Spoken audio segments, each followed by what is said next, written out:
Bienvenue, Power Bottoms. I've been on vacation for a month, but now I'm back. I hope you're ready for an Outriders play-by-play, because that's what this is. I played the beta, and if my tone of voice is any indication for how excited I am to go over hours of footage to script out this video, you probably can guess that I am not a fan of this game, but that's not how this works. My tone always stays the same. That's my brand, till you'll never know my true feelings on Outriders unless I tell you.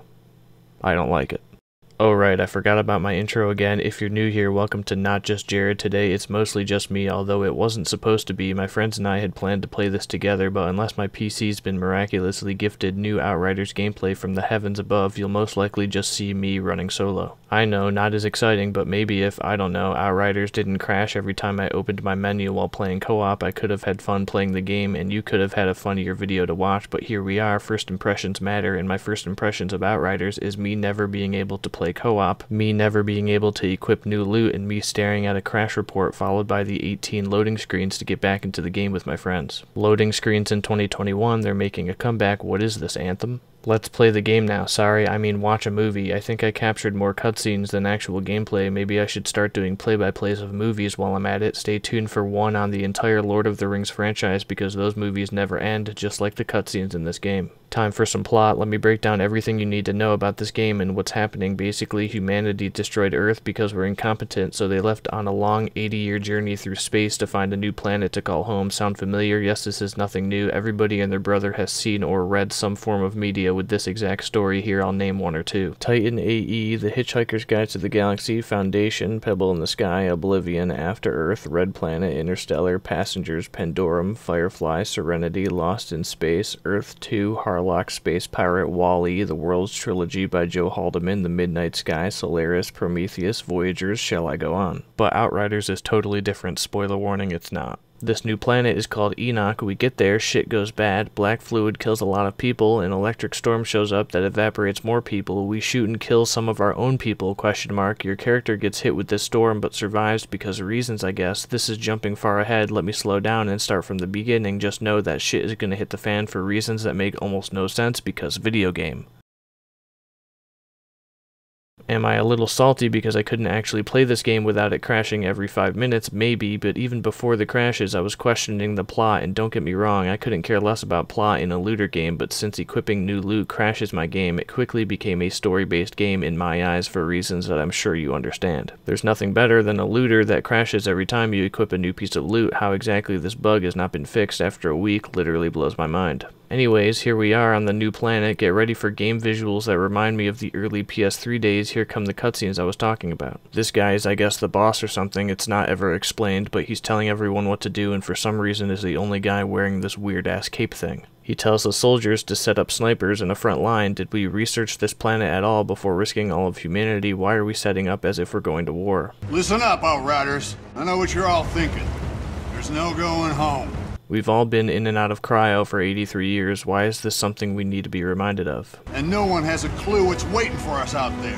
What? Why not? Then why out of every possible planet did we choose this one if we know nothing about it? That seems like a super stupid risk. Here's a loading screen that I could have easily edited out but didn't because I needed you to see the absolute blasphemy that is a loading screen in 2021. Thank me later. Look, a bird. Okay, gameplay. First thing I do is try to jump off this cliff, but the game won't let me. I forgot this isn't Anthem after all, no matter how much the environment makes me think it is. A few simple tutorials later, I learn how to walk around and climb over obstacles. Super fun stuff, I know. Then get another loading screen before we set up camp near the first probe that I guess we're tasked with finding. I noticed the NPCs around are doing their own stuff, so I was curious as to how much pathing they actually have and stood here watching these two guys have a super in-depth conversation. You like trees? Not really. Yeah, me either. You see that one right there? Yeah. I'm gonna take all these rocks and throw them at it. Now you go over there and start. Hell yeah. Then I watched this guy really struggle at opening this box for far too long. These guys were prepared. I've come to the conclusion that all the years in cryo have turned everyone's brain to soup as this lady is talking to this plant as if it's an animal. Hey there, little guy. Almost stepped on you. How many feet you got there? 2, 4, 6, 8, 11? So you've got one lady talking to plants as if they're animals, one guy who can't open a box, and two guys talking about throwing rocks at trees. This is gonna go over well. Why so many non-Western games have Western-themed characters I'll never understand. And you never see it the other way around. Just imagine a Commander Shepard-like character dressed in sci-fi armor parading around in Red Dead Redemption like it's just a thing that wouldn't happen and shouldn't happen. Get this guy out of here. Also, the game makes me talk to him a lot and tries to make me emotionally attached to him and his backstory, so he'll probably be an important character, or else why would he be so unique compared to the other NPCs? Remember this for later. Here I am taking a selfie because game is lit, gotta relate to the kids, no cap. And we're off. After a very exciting walk through an empty field, I find the probe. The data on the probe is still intact, but the game fails to mention what the data actually is. Then the other probe pings at the camp and I'm tasked with going to find it. The people aboard the big ship still up in space, who were sticklers about not landing on the planet until all the probes were found, are now suddenly impatient 5 minutes later and are gonna land anyways, putting all of humanity in jeopardy and possibly throwing away this long-ass journey everyone has been on just because they feel like it. Remember, for some reason, nobody knows anything about this planet or what's on it, yet we have the technology to put people in cryo as well as fly to new solar systems. Why we came to this specific planet, I still don't understand. This plot is awesome and has no holes. Let's move on. A storm is coming, so we get in the Mako from Mass Effect to drive to the next probe, except once again technology fails and the electronics get fried because it's raining ? As we're walking down the path, the super obvious black goo is floating around everyone from puddles on the ground, and yet somehow nobody gives a shit or questions anything until Jimmy over here dies from some of it touching his face. Let me pause this here. Out of all the people, this girl seems to be the more techie, sciencey person, and as soon as she sees this black goo on an alien planet that just made the guy behind her cough uncontrollably, her first thought is, let's touch it. Continuing onward through the jungle, I see the probe blinking red on the other side of some easily climbable rocks. Turns out a few rocks is too many for our super soldier Outriders, so we go down a different path, a path full of the black goo, and a path blocked by this giant alien cow that I literally kill in 0.5 seconds. Easy game is easy. I found the probe, but weird alien shit starts happening and I have to run from an electrical storm that I can't help but think could have been avoided if we would have just mantled over the 3 rocks blocking our path to the probe instead of taking a 15-minute tour around the jungle. It's a good thing these orange lightning bolts let you know where they're going to strike beforehand. It makes them super easy to dodge. Apparently not for everyone, as Miller gets evaporated by one and so does Susie, but I try to help Susie and as you can tell it goes really well. Help me.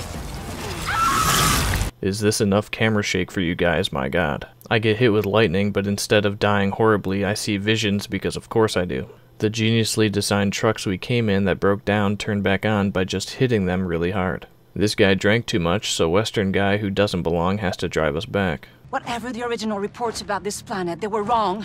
Wait, so there were original reports about this planet. First, we don't know what to expect. Now you're telling me we should have known what to expect, but now what we should have known to expect is not what to expect. Can we get some plot lines that match up, please? We tell guy with weird cape that everyone will die if the ship lands here, but he says it's too late to cancel the landing because there's nowhere else to go.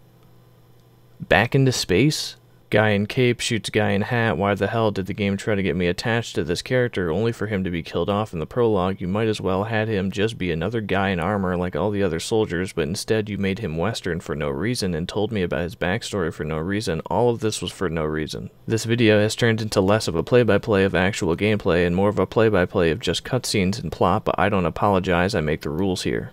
Guy in cape runs away and I'm forced into a gunfight with his soldiers as the game lies to me when it tells me it's a cover shooter. I've been told by the thousands of sources at my disposal that cover in this game is dumb, so I just stand next to the guys while shooting them to test that theory.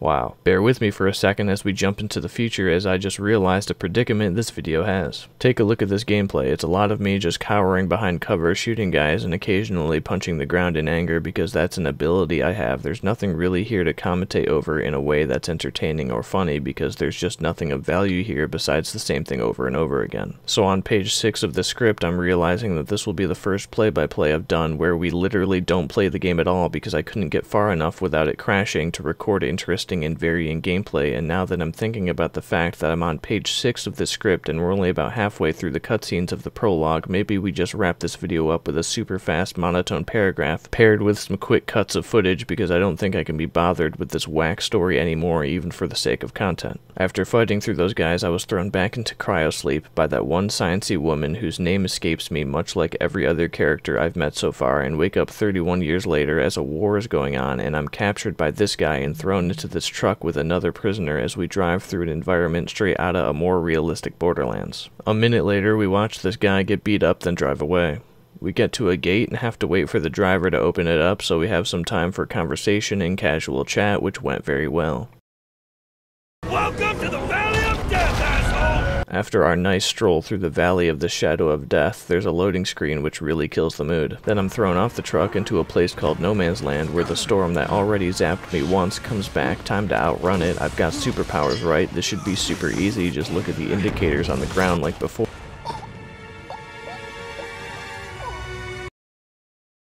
Can my videos get dumber? I'm sure they can, but thanks for watching. Next time, I promise, the play-by-play will actually have gameplay. Much like the storm in Outriders, this was an anomaly, and also the first time I've ever fallen asleep while watching my recorded footage as I try to write this script. That's how absolutely tired I am with this story. Like this video if it made you laugh out loud at least once, and subscribe for more play-by-plays like this, but on other games that I actually play and not watch, preferably. The Lord of the Rings video I mentioned earlier is actually coming. That's totally happening. Not really. I'm lying to you. Unlimited cash money to all my amazing Patreon supporters whose names are bouncing around on screen right now. If you too would like unlimited cash money, who wouldn't, consider supporting me on Patreon, because I spend more hours on these videos than I do breathing air. I know it's hard to believe, but it's the truth. I would never lie to you. Peace out, homies.